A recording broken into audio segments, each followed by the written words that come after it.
सुशील जी, आप तो जेपी के आंदोलन से निकले हुए हैं, आप हो गए चाहे नीतीश कुमार हो गए।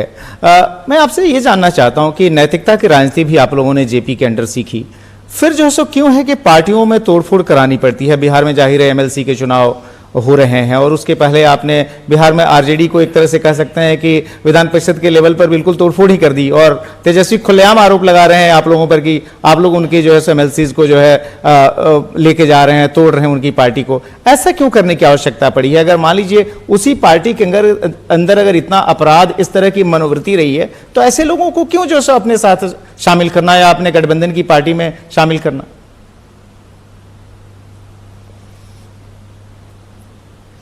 नहीं, देखिए, ये तो दल बदल का एक एक्ट बना हुआ है, एक कानून बना हुआ है। उसमें 2/3 से ज़्यादा अगर लोग टूट कर किसी दल में अगर आना चाहते हैं तो वो आ सकते हैं। और एक सामान्य प्रक्रिया राजनीति के अंदर हर स्टेट में, हर राज्य के अंदर होता है। और यही राष्ट्रीय जनता दल था जिसने 92-93 में हमारी पार्टी को तोड़ दिया था। हमारे पार्टी के प्रदेश अध्यक्ष सहित 12 विधायकों को तोड़कर लालू यादव ने और अपनी पार्टी में मिला लिया था। और लालू ने किस पार्टी को नहीं तोड़ा? अपने सहयोगी कम्युनिस्ट पार्टियों को तोड़ दिया। जिस माले ने उसका समर्थन किया उसके विधायकों को तोड़ दिया। तो देखिए, एक सामान्य प्रक्रिया है। अगर कोई आना चाहता है, और संविधान में प्रावधान है कि 2/3 से ज़्यादा लोग अगर टूट कर किसी दल में आना चाहें तो वो आ सकते हैं। और देखिए, अगर 5 विधान पार्षद आए हैं, इसे सरकार के बनने बिगड़ने का कोई संबंध नहीं है, लेकिन ये दर्शाता है कि राष्ट्रीय जनता दल पर उनके नेताओं की पकड़ कितनी कमज़ोर हो गई है। और लोग कोई भी डूबती नाव पर सवार नहीं होना चाहता है। सभी लोगों को मालूम है कि अगली सरकार बिहार में एनडीए की सरकार बनने वाली है। तो जो बेचारे विधान पार्षद, उनको भी लगता है कि भाई जिनकी सरकार उनके साथ रहेंगे तो अपने क्षेत्र का भी ज़्यादा काम करा पाएंगे। और फिर जिस प्रकार से राजद का नेतृत्व अपनी पार्टी को चला रहा है, तो जो हम लोग को समाचार मिलता है कि भारी असंतोष है। और उस पार्टी में आगे भी अगर कोई बड़ी टूट हो जाए तो ये कोई बहुत आश्चर्य की बात नहीं होगी।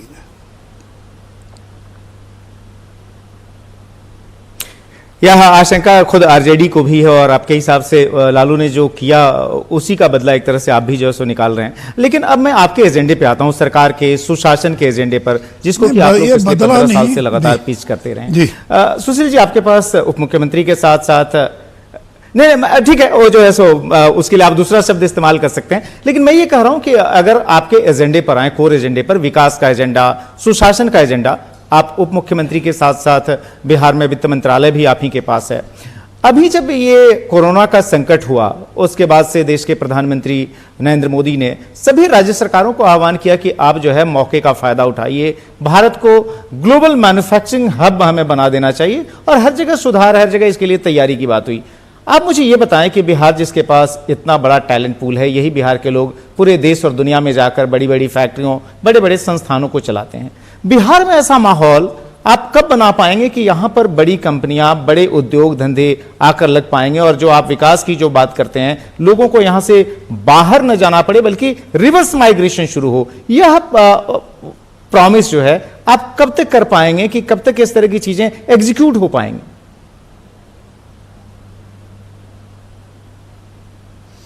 नहीं, मुझे एक बात बताइए ब्रजेश जी, क्या गुजरात ये दावा कर सकता है कि उनके लोग कमाने के लिए इंग्लैंड नहीं जाएंगे? क्या पंजाब ये गारंटी कर सकता है कि उनके लोग अमेरिका, कनाडा नहीं जाएंगे? अरे भाई, दुनिया इतनी छोटी हो गई है कि कोई भी ज़्यादा कमाने के लिए हिंदुस्तान क्या दुनिया के किसी कोने में जा सकता, कोई इसको रोक नहीं सकता है।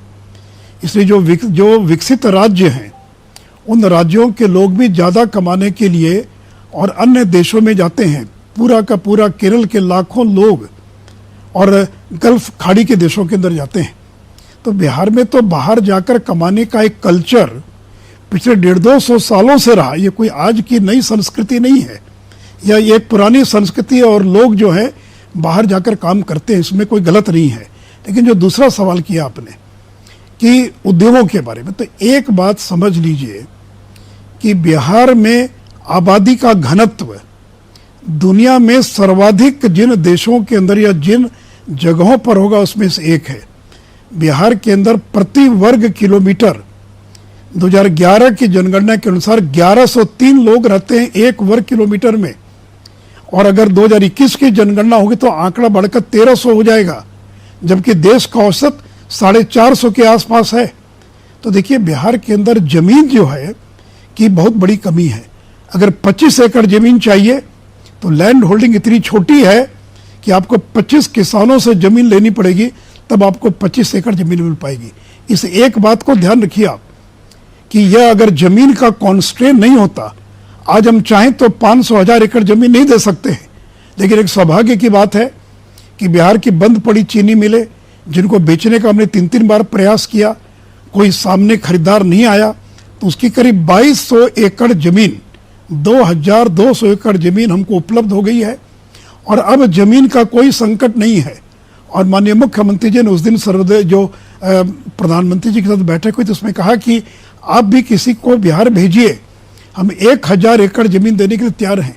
तो कल तक हमारे पास जमीन का घोर संकट था।